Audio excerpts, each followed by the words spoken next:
खूप जास्त टेन्शन असेल, विचार जास्त करत असाल तर आजच हे काम सुरू करा. मित्रांनो, तुम्हालाही अशी कोणती समस्या असेल की तुम्ही खूप जास्त टेन्शन घेतात कामाचे, घराचे, परिवाराचे, मुलाबाळांचे, किंवा तुम्ही महिला असेल तर पतीचे, मुलांचे, घराचे, असे टेन्शन प्रत्येकाला असतंच. आणि एक टेन्शन येतं हे विचार केल्यामुळे. विचार जास्त करतो म्हणून टेन्शन वाढतं आणि मग यामुळे आपले आरोग्य खराब होते. तर यासाठी एक छोटासा उपाय आहे, छोटेसे काम आहे. ते म्हणजे दिवसातून कोणत्याही वेळी, सकाळ, दुपार, संध्याकाळ, रात्र, कोणत्याही वेळी तुम्हाला देवघराच्या समोर बसायचं आहे किंवा कोणत्याही शांत रूममध्ये बसायचे आहे किंवा टेरेसवर जाऊन बसायचं आहे.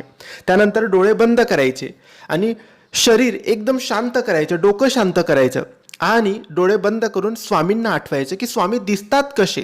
स्वामींची मूर्ती, स्वामींचा फोटो आठवा आणि हळूहळू श्री स्वामी समर्थ, श्री स्वामी समर्थ बोलत राहा. अजिबात विचार कधी येणार नाही, टेन्शन कधी येणार नाही.